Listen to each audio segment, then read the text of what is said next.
The warm afternoon sun filtered through my kitchen window as I sat at my grandmother's old oak table, the same one where our family had shared countless meals and stories over the years. The wood still carried the faint scent of her lavender polish, a smell that always brought me comfort. I never imagined that this peaceful moment, sipping coffee from my favorite ceramic mug while sorting through the mail, would be the last normal moment of my life for a very long time. The envelope felt heavier than usual in my hands, the paper crisp and official. My name was printed across the front in bold black letters, but something felt wrong. The return address belonged to a credit card company I had never heard of, let alone applied to. My heart began to beat faster as I tore open the envelope, the sound of ripping paper unnaturally loud in the quiet kitchen.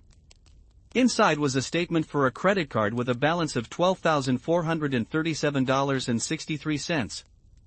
My hands started to shake as I read through the charges. Designer clothing stores, expensive restaurants, a luxury hotel in Miami, electronics purchases, jewelry. None of these were mine. None of these were places I had ever been or things I had ever bought. The coffee mug slipped from my trembling fingers, crashing to the floor with a sharp crack that echoed through the house. Hot coffee splashed across my bare feet, but I barely felt the burn. My mind was racing, trying to make sense of what I was seeing. Someone had been using my identity, my good credit, my name to live a life of luxury while I worked double shifts at the hospital just to make ends meet. I called the credit card company immediately, my voice shaking as I explained that I had never applied for their card. The customer service representative, a woman with a nasal voice and an attitude that suggested she dealt with these calls all day, asked me to verify my personal information. Social security number, date of birth, mother's maiden name, current address. Everything matched perfectly. I see here that the application was submitted online 3 months ago, she said, the sound of typing clicking in the background. The address listed is different from your current one though. It shows a Miami address. Miami. My stomach dropped. I knew exactly one person who lived in Miami. My cousin Marcus had moved there 2 years ago after dropping out of college, claiming he was going to make it big in the music industry. The last I heard from my Aunt Helen, he was still unemployed, still living off whatever money he could get from family members who felt sorry for him. Can you give me that address? I asked, grabbing a pen with such force that my knuckles turned white. The address she read off was burned into my memory within seconds. I had sent Marcus a birthday card to that exact address just 6 months ago. The same Marcus who had spent every family gathering since we were children asking invasive questions about everyone's finances, their jobs, their personal lives. The same Marcus who always seemed to know exactly what buttons to push to get money out of our grandparents. After hanging up, I sat in the growing darkness of my kitchen, not bothering to turn on the lights. The silence was deafening, broken only by the hum of the refrigerator and the distant sound of traffic. I tried to remember the last time I had seen Marcus, the last time we had talked. It was at our grandfather's funeral 8 months ago. The memory came flooding back with painful clarity. We had all gathered at my Aunt Helen's house after the service, the air thick with grief and the smell of casseroles brought by well-meaning neighbors. Marcus had been unusually attentive that day, asking me about my job, my apartment, even offering to help me with some paperwork I had mentioned needing to organize.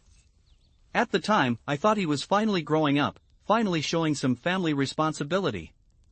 I even gave him my social security number when he offered to help me apply for some of grandfather's veteran benefits. The realization hit me like a physical blow.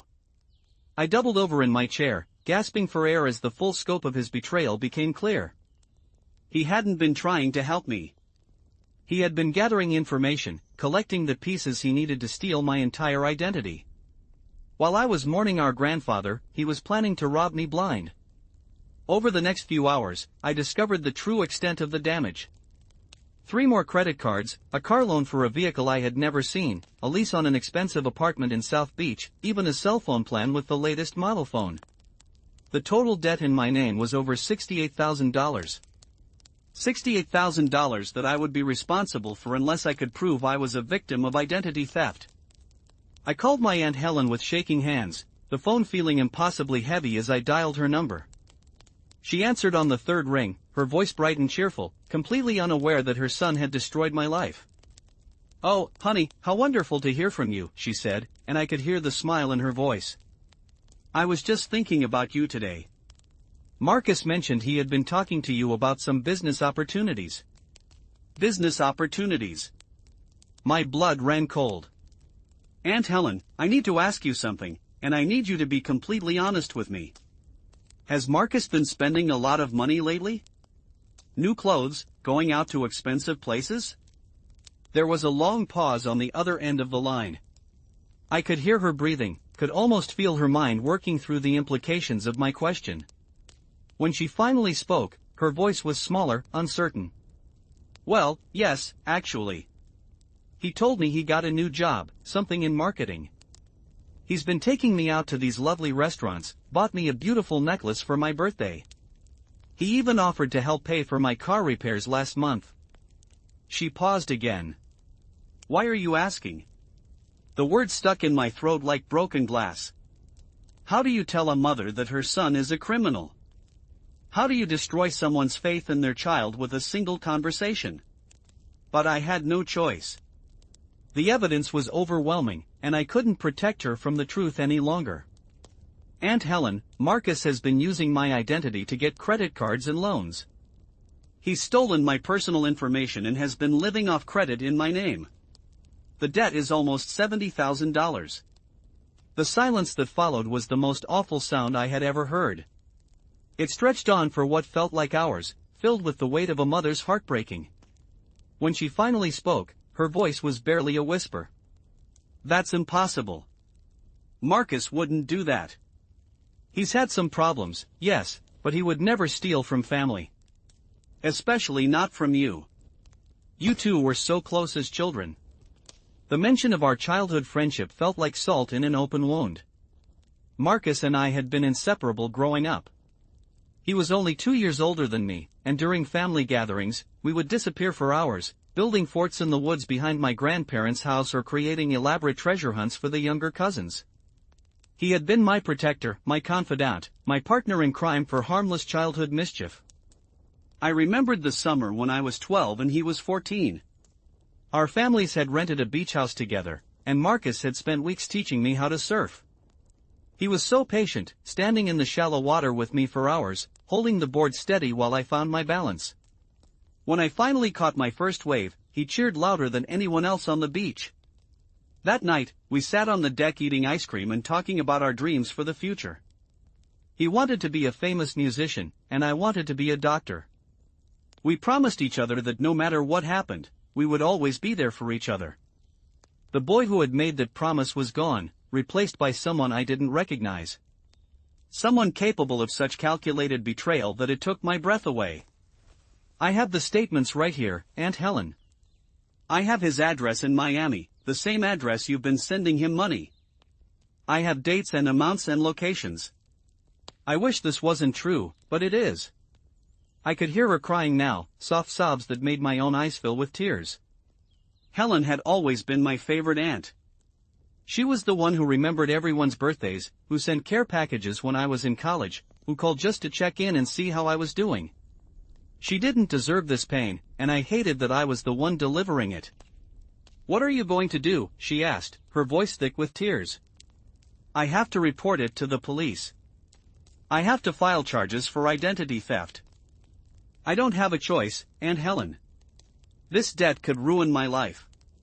I could lose my house, my job, everything I've worked for." The weight of that reality was crushing. I had spent 10 years building my career as a nurse, saving every penny to buy my small house, carefully building my credit so that I could have the financial security my parents never had. In a matter of months, Marcus had destroyed all of that. Even if I could prove the debt wasn't mine, the damage to my credit would take years to repair. The stress of fighting these charges would consume my life.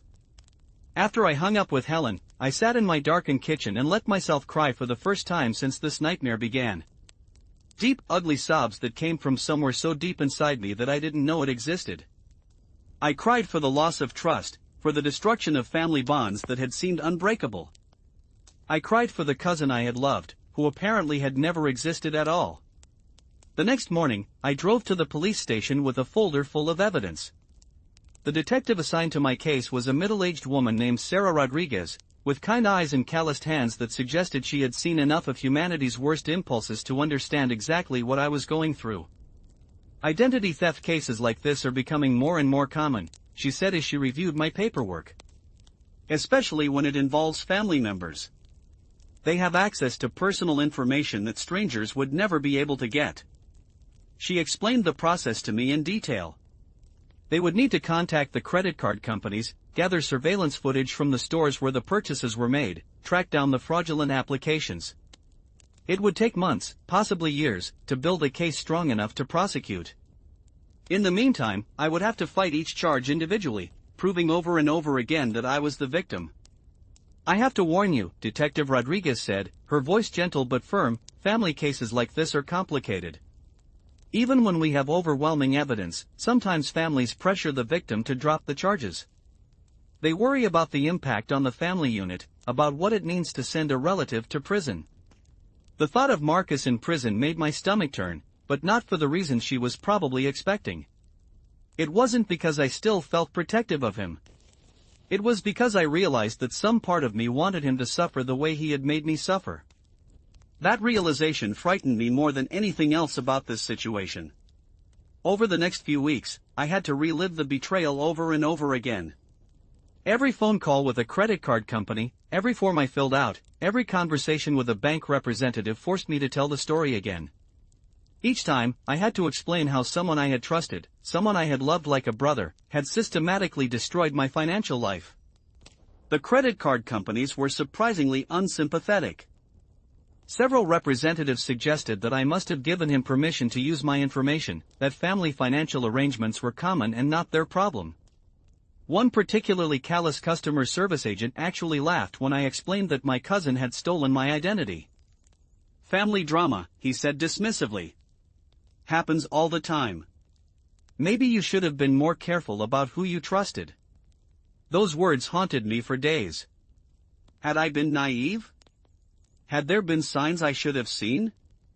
I started replaying every interaction I had ever had with Marcus, looking for clues I might have missed. The questions he asked about my job, my finances, my personal life. The way he always seemed to need money but never seemed to work for it. The charming smile that got him out of trouble, even when we were children. I remembered our grandmother always saying that Marcus could sell ice to an Eskimo. At the time, we all thought it was a compliment, a sign of his natural charisma and charm.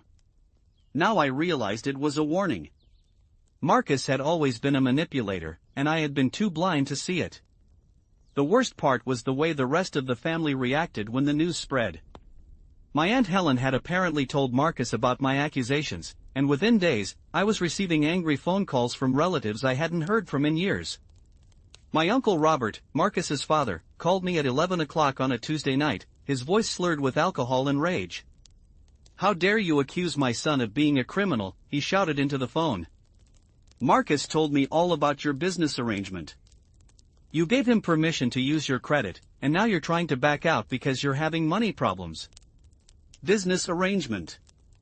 The lies were spreading faster than the truth, poisoning the well of family relationships that had taken decades to build. Marcus had gotten to them first, spinning a story that made him the victim and me the villain. He was telling people that I had agreed to let him use my credit to help him start a business, that I was now trying to frame him because I was jealous of his success. Some family members believed him. Others stayed neutral, claiming they didn't want to get involved in family drama. Only a few stood by me, and their support came at a cost. My cousin Patricia, who believed my story and offered to help however she could, told me that she was being ostracized by other family members for taking my side. "They're saying you're tearing the family apart," she told me during one of our late-night phone conversations. "Uncle Robert is threatening to not come to Christmas if you're there. Aunt Helen is barely speaking to anyone. Marcus is playing the victim, saying that you're jealous because he's finally making something of himself." The family I had loved and treasured my entire life was fragmenting before my eyes, and I was being blamed for the destruction. The isolation was crushing. I found myself dreading family events that I had always looked forward to. The thought of facing relatives who believed I was lying, who thought I was capable of falsely accusing my own cousin of a felony, made me physically sick. 3 months into the investigation, Detective Rodriguez called with an update. They had surveillance footage from several of the stores where fraudulent purchases had been made. The footage clearly showed Marcus using credit cards in my name, signing receipts with a practiced version of my signature. We also found evidence that he's done this before, she told me.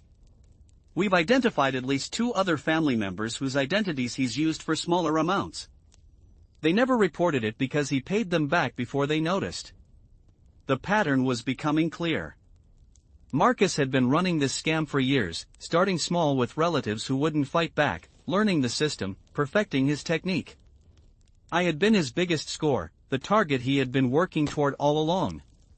Armed with this evidence, I expected the family to finally see the truth. Instead, the revelations seemed to make them angrier at me. At the next family gathering, my grandfather's birthday celebration, the tension was palpable from the moment I walked in the door. The party was being held at my cousin Linda's house, a sprawling suburban home with a manicured lawn and the smell of barbecue floating from the backyard. Normally, these gatherings filled me with joy. The sound of children laughing, adults catching up on each other's lives, the comfortable chaos of a large extended family coming together. But this time, conversation stopped when I entered a room. People who had known me my entire life suddenly found excuses to talk to someone else. The warm hugs I usually received were replaced by polite nods and forced smiles. Marcus wasn't there, which wasn't surprising.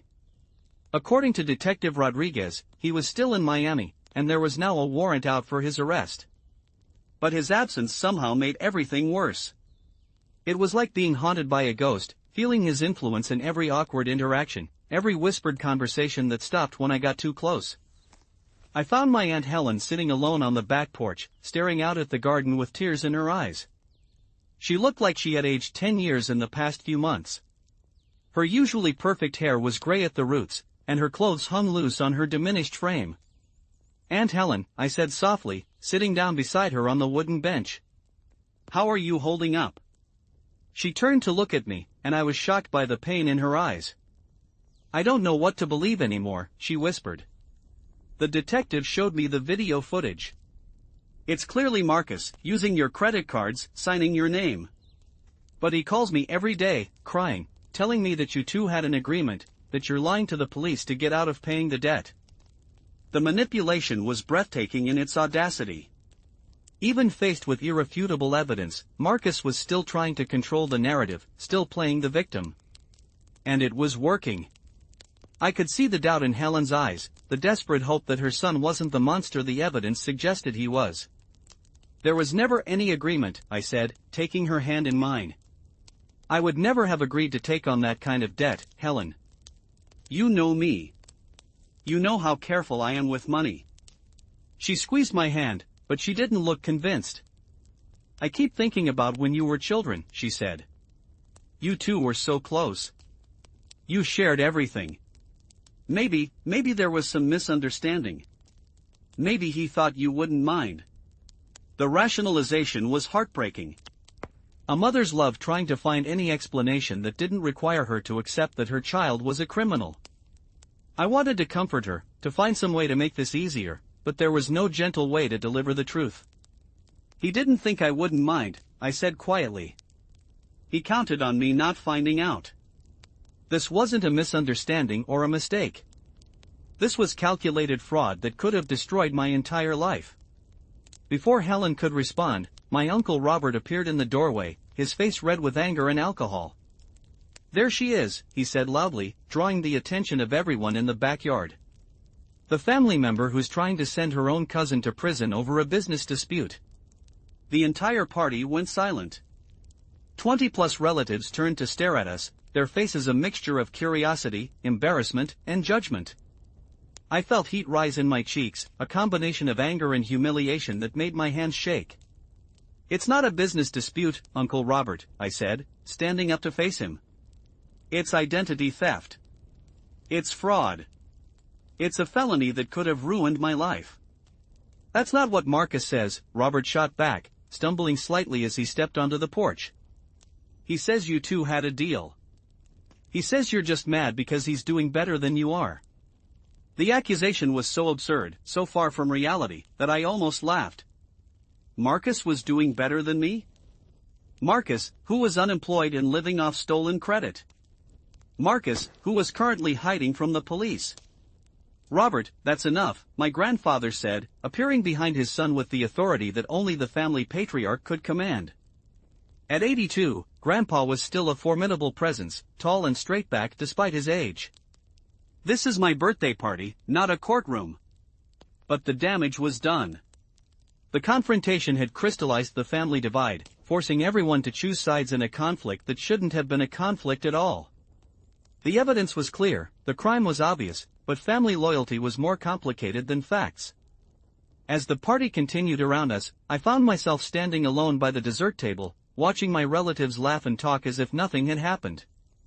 Children ran through the yard chasing fireflies, their innocent joy a stark contrast to the adult drama playing out in whispered conversations throughout the party. My cousin David approached me cautiously, glancing around to make sure no one was watching. David had always been the peacemaker of the family, the one who tried to smooth over conflicts and keep everyone happy. "I'm sorry about Robert," he said quietly. "He's been drinking, and he's scared about Marcus." "We all are." "Scared of what?" I asked. "Scared that he'll have to face consequences for what he did?" David shifted uncomfortably. "Scared that the family is falling apart. Scared that Christmas will never be the same. Scared that this will define us forever." His words hit me harder than Robert's accusations had. Because he was right. This betrayal wasn't just destroying my relationship with Marcus. It was poisoning every family relationship, creating fault lines that might never heal. And somehow, I was being blamed for the destruction, as if reporting a crime made me the villain in this story. "I didn't choose this," I said, my voice barely above a whisper. "I didn't choose to be a victim. I didn't choose to have my identity stolen or my credit destroyed. I didn't choose to find out that someone I loved and trusted was capable of this level of betrayal." David nodded, but I could see the conflict in his eyes. He believed me, but he also loved Marcus. He wanted to support me, but he also wanted to preserve the family unity that had always been our foundation. "I know," he said. "But maybe there's a way to work this out without involving the police. Maybe Marcus could pay back the money, get some help, make things right." The suggestion that I should drop the charges was becoming a constant refrain. Family members who acknowledged that Marcus had done something wrong still wanted me to handle it privately, to protect the family reputation and keep Marcus out of prison. They didn't understand that the debt was just the beginning of the damage. The impact on my credit, the emotional trauma, the destruction of trust within our family, none of that could be fixed by simply paying back the money. But more than that, they didn't understand that Marcus had shown no remorse, no acknowledgement of wrongdoing. Even now, he was continuing to lie, continuing to manipulate, continuing to try to make me the villain in his story. There was no indication that he would stop his criminal behavior if I dropped the charges. There was every indication that he would see it as permission to continue. 6 months after discovering the first fraudulent credit card statement, Marcus was finally arrested. Detective Rodriguez called me at work to give me the news, her voice carrying a satisfaction that I wished I could share. "We got him at a restaurant in South Beach," she said. "He was using another stolen credit card, this one belonging to a neighbor in his apartment building. When we searched his apartment, we found evidence of at least 12 different identity theft cases. He's been running this operation for over 3 years." The scope of Marcus's crimes was staggering. He hadn't just betrayed his family, he had victimized strangers, neighbors, anyone whose personal information he could get his hands on. The charming, charismatic cousin I remembered had become a predator, systematically destroying lives to fund his lifestyle. But instead of feeling relieved that he had been caught, I felt hollow. Empty. The arrest didn't undo the damage to my family relationships. It didn't restore the trust that had been broken or heal the wounds that had been opened. If anything, it made things worse. The family reaction to Marcus's arrest was swift and predictable. I was blamed for his imprisonment, accused of being vindictive and unforgiving. Several relatives stopped speaking to me entirely. Others made it clear that I was no longer welcome at family events. My Aunt Helen called me the night after the arrest, her voice broken with grief and rage. "Are you happy now?" she sobbed into the phone. "Are you satisfied that you've destroyed my son's life?" The accusation was like a knife to the heart. I had never wanted Marcus to go to prison. I had wanted him to take responsibility, to show remorse, to try to make things right. I had wanted my cousin back, the boy who had taught me to surf and promised we would always be there for each other. "I never wanted this," I told her, my own voice thick with tears. I wanted him to get help. I wanted him to stop hurting people. I wanted him to be the person I thought he was. "He's my baby," Helen cried. "He's my only child. And now he's going to prison because of you." The conversation ended with her hanging up on me, and we haven't spoken since. The relationship with the woman who had been like a second mother to me was another casualty of Marcus's crimes, another loss I had to grieve. The criminal case moved forward slowly, grinding through the legal system with bureaucratic efficiency. Marcus's lawyer tried to negotiate a plea deal, but the prosecutor was unwilling to offer anything less than significant prison time given the scope and duration of his crimes. During the trial, I had to testify about the impact of Marcus's crimes on my life. Sitting in that courtroom, looking at the cousin I had once loved sitting at the defendant's table, was one of the hardest things I had ever done. Marcus looked different than I remembered.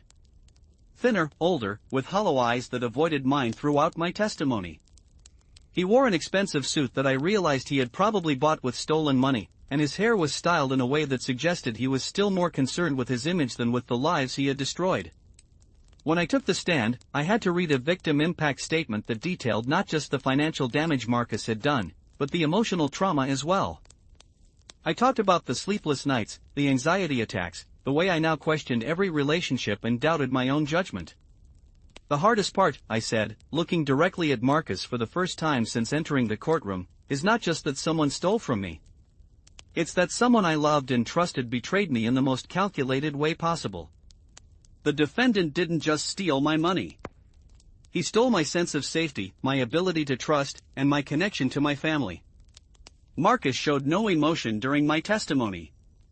He stared at his hands, occasionally whispering to his lawyer, but never once looked at me or showed any sign of remorse for what he had done.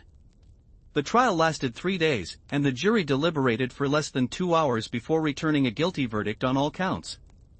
Marcus was sentenced to 4 years in prison and ordered to pay restitution to all of his victims. The judge, a stern woman in her 60s, made it clear that she viewed his crimes as particularly heinous because of their personal nature. "Identity theft is always a violation," she said during sentencing.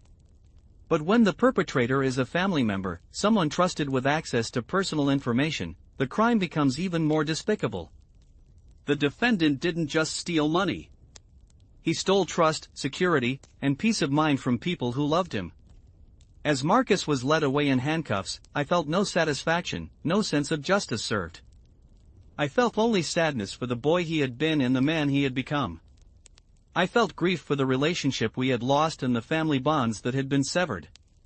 Outside the courthouse, a few family members who had attended the trial approached me. My cousin Patricia, who had supported me throughout the ordeal, gave me a hug that conveyed both comfort and shared sorrow. "I'm proud of you for seeing this through," she said. "I know how hard it's been." But my uncle Robert, who had driven down from 3 states away to attend his son's trial, had different words for me. "I hope you're happy," he said, his voice cold with hatred. "You've destroyed our family. I hope it was worth it." The words followed me home, echoing in my mind as I sat in my quiet house that evening. Had it been worth it? The question tormented me because there was no good answer. Justice had been served, but at what cost? Marcus was in prison, but my family was shattered. The debt had been resolved, but the emotional wounds might never heal. In the months that followed Marcus's imprisonment, I tried to rebuild my life and my relationships. Some family bonds proved stronger than the crisis. My grandfather, despite his advanced age and his own grief over the situation, made it clear that he still loved and supported me. My cousin Patricia became even closer to me, our shared experience of being marginalized by the family creating a deeper connection. But other relationships were permanently damaged. I was not invited to my cousin Linda's wedding 6 months after the trial. The annual family Christmas gathering, a tradition that had been central to my life for over 30 years, continued without me. I heard about it through Patricia, who told me that several relatives had asked about my absence, but that Robert and Helen had made it clear I was not welcome. The isolation was crushing in ways I hadn't anticipated. Losing Marcus was devastating, but losing the broader family was almost worse. These were people who had known me my entire life, who had celebrated my achievements and supported me through difficult times. To have them turn away from me, to blame me for being a victim, felt like a second betrayal. I started seeing a therapist, a kind woman named Dr. Martinez who specialized in trauma and family conflict. She helped me understand that my feelings of guilt and isolation were normal responses to an abnormal situation. You were victimized twice, she told me during one of our sessions. First by Marcus, when he stole your identity and destroyed your financial security. And then by your family, when they blamed you for the consequences of his actions. The concept of secondary victimization was new to me, but it perfectly described what I had experienced. The family members who accused me of being vindictive, who suggested I should have handled things privately, who made me feel guilty for seeking justice, they had added their own layer of trauma to an already devastating situation. Dr. Martinez helped me understand that Marcus's crimes had revealed something important about my family dynamics that I had never seen before. The willingness to protect the perpetrator at the expense of the victim, the pressure to maintain family harmony even when it meant ignoring serious crimes, the tendency to blame the person who spoke up rather than the person who had done wrong, these were patterns that had probably existed long before Marcus's arrest. Families with these dynamics often have a history of protecting abusers and blaming victims, she explained. It's not about you or even specifically about Marcus. It's about a system that prioritizes appearance and unity over truth and justice. As I reflected on my childhood and adolescence, I began to see examples of this pattern that I had never recognized before. The uncle who drank too much and became verbally abusive at family gatherings, but whose behavior was always excused because that's just how he is. The cousin who had a history of borrowing money and never paying it back, but who was always forgiven because family is family. The grandmother who played favorites and created competition between grandchildren, but whose manipulation was never addressed because it would have meant confronting the family matriarch. Marcus hadn't become a criminal in a vacuum. He had grown up in a family system that consistently excused bad behavior, that prioritized keeping the peace over holding people accountable. In that context, his escalation to identity theft and fraud was almost inevitable. Understanding these patterns helped me feel less guilty about my family's reaction, but it didn't make the loss any less painful. I grieved not just for Marcus and for the family relationships that had been destroyed, but for the illusion of family loyalty and love that I had lost. 2 years after Marcus's conviction, I received an unexpected phone call. My Aunt Helen's voice on the other end of the line was barely recognizable, weak and shaky in a way that frightened me. "I'm in the hospital," she said without preamble. "I had a heart attack yesterday. The doctors say it was brought on by stress." The news hit me like a physical blow. Helen was only 58 years old, with no history of heart problems. But the stress of the past 2 years, Marcus's crimes, his imprisonment, the family conflict, the financial strain of legal fees, had taken a toll that her body couldn't handle. "I'll be right there," I said, already reaching for my keys. "No," she said quickly. "That's not why I'm calling. I'm calling because I need to tell you something before it's too late. I need to apologize." The words I had been waiting to hear for 2 years came pouring out of her in a rush, as if she was afraid she might lose her courage if she stopped talking. "I know you didn't have any agreement with Marcus. I've known it for a long time. The detective showed me evidence that he had been stealing from me too, forging my signature on checks, using my credit cards without permission. I was just so afraid of losing him, so afraid of admitting that my son was a criminal, that I blamed you instead." The apology I had longed for was bittersweet, tinged with the knowledge that it had taken a heart attack for Helen to find the courage to tell me the truth.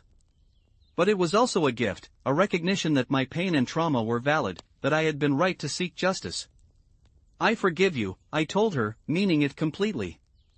"I understand why you reacted the way you did. I can't imagine how hard it must have been to accept what Marcus had done." Helen started crying then, deep sobs that made her voice barely intelligible. I failed him, she said. I failed as a mother. I made excuses for him his whole life, I never held him accountable for anything, and I created a monster. The conversation lasted for over an hour, with Helen telling me about years of behavior that she had ignored or excused. Marcus had been stealing from family members since he was a teenager, starting with small amounts of cash from her purse and escalating over time. He had forged her signature on school documents, had lied about his grades and his college enrollment, had manipulated her into paying for things by claiming they were emergencies. The identity theft wasn't a sudden change, she said. It was just the logical next step in a pattern that had been going on for years. And I enabled it by never forcing him to face consequences. Helen's health scare marked a turning point in my family relationships. Her public apology to me, her acknowledgement that she had been wrong to blame me for Marcus's crimes, gave other family members permission to reach out as well. My cousin David called the next week to apologize for pressuring me to drop the charges. My grandfather sent me a handwritten letter expressing his pride in my courage and his regret that it had taken so long for the family to support me. Even some of the relatives who had been most critical began to thaw, slowly rebuilding relationships that had been damaged by the crisis. But not everyone came around. My uncle Robert maintained his position that I had destroyed the family by pressing charges. Several cousins continued to treat me with coolness at the few family events I attended. The wounds were too deep, the betrayal too personal, for some relationships to ever fully heal. 3 years after his conviction, Marcus was released from prison on parole. I learned about his release through Patricia, who had kept track of his case through victim services. The news filled me with a complex mixture of emotions: anxiety about what his freedom might mean, curiosity about whether prison had changed him, and a lingering sadness for the relationship we had lost. I didn't have to wonder about his state of mind for long. 2 weeks after his release, Marcus called me. The sound of his voice on the phone brought back a flood of memories: childhood summers, family gatherings, the closeness we had once shared. But it also reminded me of the betrayal, the lies, the systematic destruction of my trust and security. I wanted to call and apologize, he said, his voice carrying none of the charm and confidence I remembered. He sounded tired, defeated, older than his 32 years. I know I hurt you. I know what I did was unforgivable. But I needed you to know that I'm sorry.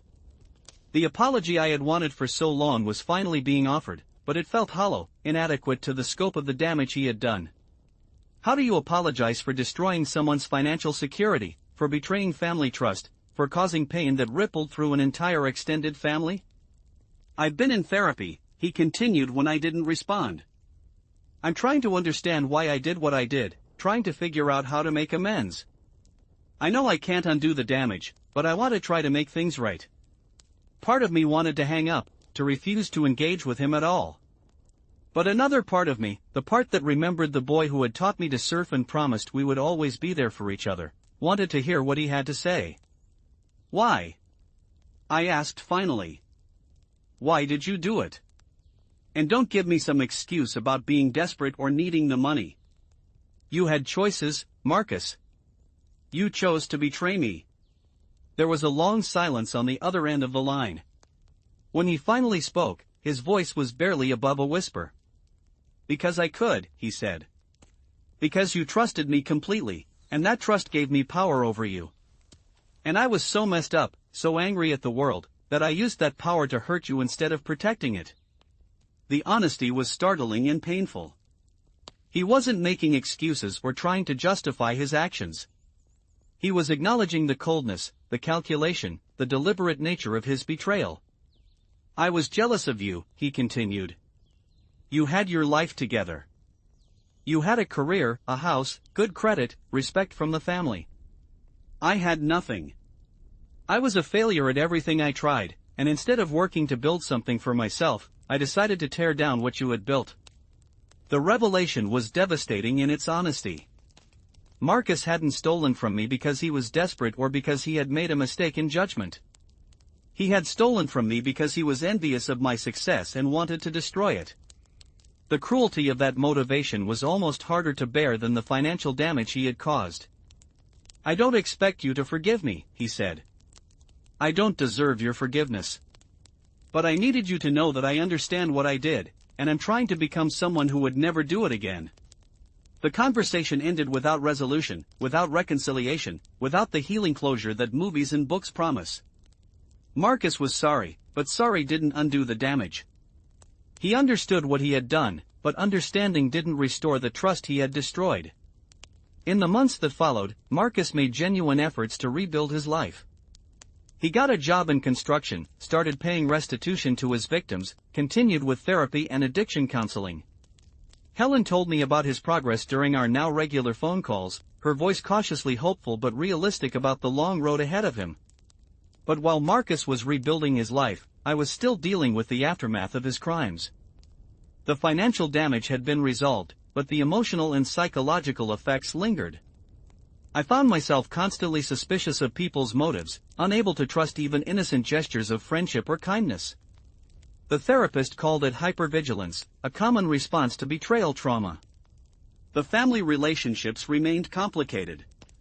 Some bonds had been strengthened by the crisis. My relationship with Patricia was deeper than ever, and my grandfather and I had developed a closeness that hadn't existed before.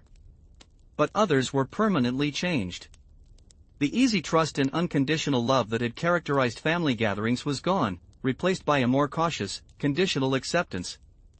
5 years after the initial discovery of Marcus's crimes, I found myself at a crossroads. The anger that had sustained me through the legal proceedings and family conflicts was exhausting to maintain. The hypervigilance that had protected me from further betrayal was isolating me from potential relationships and opportunities. Dr. Martinez and I talked extensively about forgiveness during this period, not as a gift to Marcus but as a way to free myself from the burden of carrying his crimes. Forgiveness, she explained, didn't mean forgetting what had happened or pretending it didn't matter. It meant choosing to not let his actions continue to control my life. The process was gradual and difficult. Some days I felt ready to move forward, to stop defining myself as Marcus's victim. Other days the anger and pain felt as fresh as the day I had opened that first credit card statement. But slowly, incrementally, I began to reclaim my life. I started dating again, cautiously but hopefully. I applied for a promotion at work that I had been avoiding because it required a higher security clearance and more background checks. I began planning for a future that wasn't defined by what Marcus had done to me. The turning point came at my grandfather's 90th birthday party. The entire extended family had gathered to celebrate, including relatives I hadn't seen since before Marcus's arrest. The gathering was held at the same suburban house where the confrontation with Uncle Robert had taken place years earlier, but the mood was entirely different. Marcus was there, having been conditionally accepted back into family events after years of proving his commitment to change. When I walked into the backyard and saw him standing by the barbecue grill, talking quietly with our grandfather, my first instinct was to leave. But something stopped me. Maybe it was the way he looked older, more serious, carrying himself with a humility that hadn't been there before. Maybe it was the realization that I was tired of letting his presence control my actions. Or maybe it was simply time. I approached them cautiously, my heart pounding with anxiety and adrenaline. Grandfather smiled when he saw me coming, his weathered face lighting up with the joy that had always made him the center of our family gatherings. "There's my girl," he said, opening his arms for a hug that felt like coming home. "I was just telling Marcus about your promotion. Assistant nursing supervisor, I'm so proud of you." Marcus turned to face me, and I saw in his eyes the same nervousness I was feeling. "Congratulations," he said softly. "Grandpa's right to be proud. You've worked hard for this." The compliment was simple, genuine, and completely unexpected. For just a moment, I glimpsed the cousin I had once known, the boy who had cheered loudest when I caught my first wave. "Thank you," I said, meaning it. We didn't have a long conversation. We didn't hash out the past or make grand declarations of forgiveness and reconciliation. But we were civil, respectful, careful with each other in a way that acknowledged both the love we had once shared and the pain that now existed between us. As the party continued around us, I realized that this was what healing looked like in real life. Not the dramatic reconciliation of movies, but a quiet, cautious acknowledgement that we were both different people than we had been 5 years ago.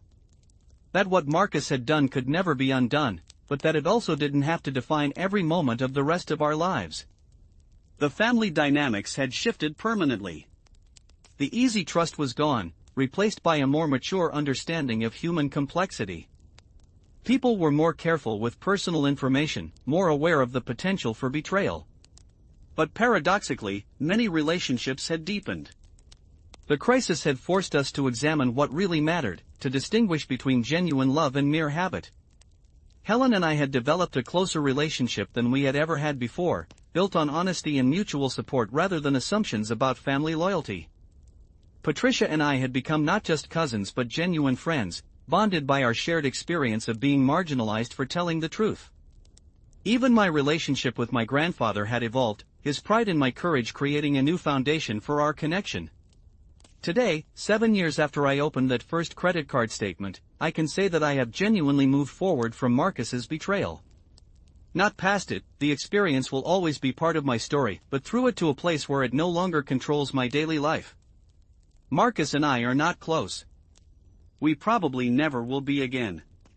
But we can be in the same room without drama, can exchange pleasantries at family gatherings, can treat each other with basic human respect. He continues to pay restitution, continues with therapy, continues to rebuild his life one day at a time. The financial damage was ultimately resolved, though it took years of credit monitoring and careful financial management. The emotional damage took longer to heal, but therapy, time, and the support of the family members who chose to stand by me eventually helped me reclaim my sense of security and trust. Perhaps most importantly, I learned that families are not immune to crime, that love does not prevent betrayal, and that sometimes the people closest to us are capable of the deepest wounds. But I also learned that healing is possible, that relationships can be rebuilt on stronger foundations, and that surviving betrayal can ultimately make us more resilient and compassionate. The boy who taught me to surf and promised we would always be there for each other is gone, replaced by a man who chose to betray that promise in the most devastating way possible. But I survived his betrayal, and in surviving it, I discovered strengths I never knew I had and relationships I never knew I needed. Not everything is what it seems, especially within families. The people we trust most have the power to hurt us most deeply. But they also have the power to teach us the most important lessons about resilience, forgiveness, and the complicated nature of human love. Marcus stole my identity, my money, and my peace of mind. But in the end, he couldn't steal my ability to rebuild, to grow, and to choose hope over bitterness. The sound of children laughing in my grandfather's backyard, the smell of barbecue smoke mixing with the evening air, the comfortable chaos of a large family gathering, these things still bring me joy, even though they now carry the weight of hard-earned wisdom. I know now that families are fragile, that trust once broken may never be fully restored, and that love is more complicated than I once believed. But I also know that I am stronger than I thought, more resilient than I imagined, and capable of surviving even the deepest betrayals. And perhaps that knowledge, painful as it was to acquire, is worth more than the innocence I lost along the way.